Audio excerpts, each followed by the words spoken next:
Member of Parliament for Kyoga North in the Molata district, the center of Uganda.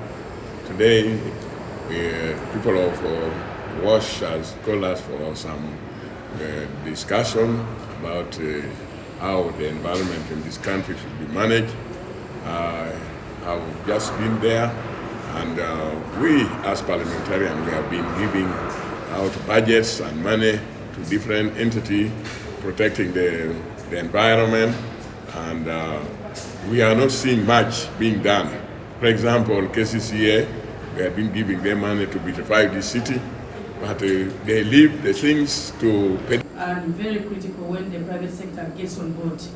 Normally when we do planning in Parliament, we may involve all other areas of religious leaders, communities, including changing attitudes of our communities, but rarely do we talk about the private sector. So I'm a bit excited that the private sector is getting on board, especially when we're talking about WASH service delivery in Uganda.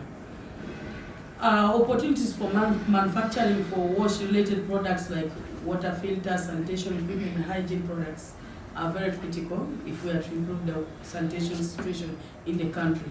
The private sector can also do a role of WASH consulting, especially advisory services for NGOs and the different players in the WASH sector. Of course, we cannot talk about WASH today without talking about the technology and innovation. That's where there is also an opportunity for innovation in WASH, like water monitoring systems and sanitation solutions. So I would like in a special way to commend you. I came a little bit late for having thought it necessary to have this particular discussion and bring Parliament on board, because you're talking about tax incentives, and that cannot be done by anybody else. It has to be the role of Parliament, and that's why it's important to work with Parliament.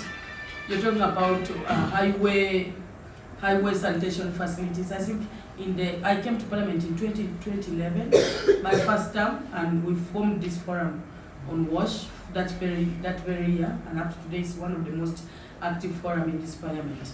But the first thing that we tried to move was to make sure that any loan that is passed in this Parliament cannot be passed without clear guidelines on how it is going to manage its sanitation related services.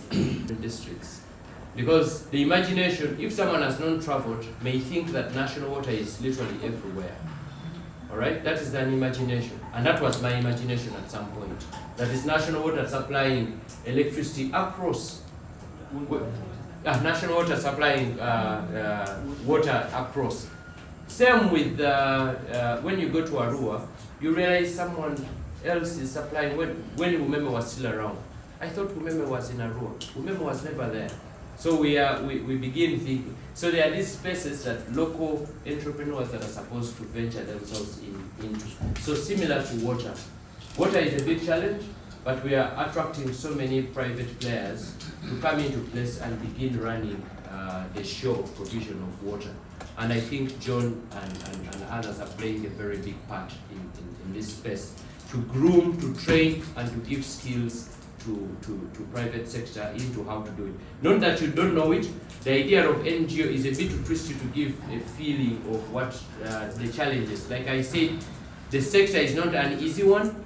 However, we try to buffer it with different trainings, different kinds and mindset, such that when you come, at least you have a softer ground that you can operate